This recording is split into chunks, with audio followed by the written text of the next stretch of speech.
Incumbency नाम की कोई चीज सर नहीं है। ऊटर बच गई है और pro हरियाणा की incumbency वाली संख्या आ गई है। बीजेपी को 5 से 7 सीटें मिल सकती हैं हरियाणा में, एनडीए को 5 से 7 सीटें हरियाणा में मिलती हुई दिख रही हैं, कांग्रेस को 3 से 5 सीटों का अनुमान हरियाणा में दिखाया जा रहा है। तो 10 सीटों का अनुमान हरियाणा को लेकर अभी तक सामने आ गया है। सर इस पर आपका रिएक्शन? देखिए, हरियाणा में जो पिछली बार 2019 में 10 की 10 सीटें जो है वह जीती थी बीजेपी ने। इस बार ये माना जा रहा था, यहां तक कि बीजेपी के टॉप लीडरशिप से भी जब हम लोग बात कर रहे थे चुनाव के दौरान, तो उनका भी कहना था कि शायद हम 2 से 3 सीटें लूज कर सकते हैं। और ये हो सकता है ये नंबर ज्यादा भी हो, क्योंकि आप ध्यान रखिए हरियाणा के केस में कई सारे अहम फैक्टर हैं।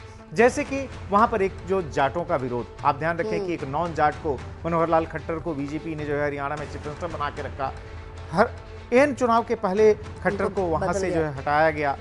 तो उससे ये लग तो रहा था कि बीजेपी एंटिसिपेट कर रही है कि जो है हमें जाटों की हॉस्टिलिटी का सामना करना पड़ सकता है। दूसरा, अग्निवीर को भी लेकर आप ध्यान रखें कि सबसे ज्यादा जिन राज्यों में डिबेट हुई उनमें से एक हरियाणा थी। तो ये माना जा रहा था कि बीजेपी को इस बार वहां नुकसान होगा। लेकिन अगर सिर्फ 2 सीटों का नुकसान होता है तो ये मुझे लगता है कि बहुत बड़ी राहत होगी, नगण्य है। अगर 2 से अगर ज्यादा बढ़ता है, पंजाब के आंकड़े सर आने वाले हैं और पंजाब बहुत इंटरेस्टिंग होने वाला है, क्योंकि यहाँ पर पंजाब की सभी 13 सीटों का, हालांकि बीजेपी के पास तब भी पहले कुछ नहीं था, अब जीत मेरे ख्याल से पिछली बार जो है अगर आप देखें तो बीजेपी के पास जो है 2 सीटें जो है रही थी।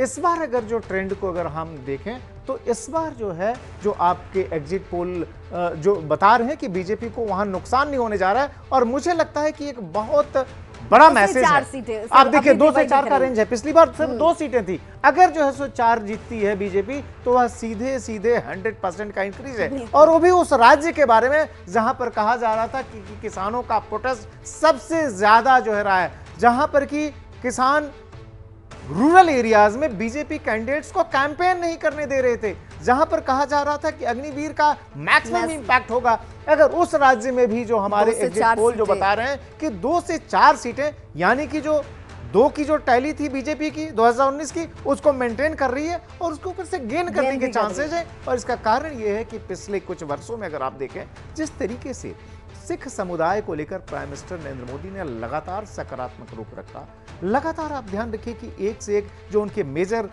हिस्टोरिकल लैंडमार्क्स हैं उसको सेलिब्रेट करना, शहादत जो खासतौर पे गुरु गोविंद सिंह जी के पुत्रों के नाम पर जो उन्होंने वीर बाल दिवस की परिपाटी शुरू की, उसको मनाया जाना शुरू किया, गुरुद्वारों में गए और लगातार पंजाब के साथ वहां पर कम्युनिटी के साथ कम्युनिकेट करते रहे। अर्बन वोटर्स जो थे वह बीजेपी के पास हमेशा थे।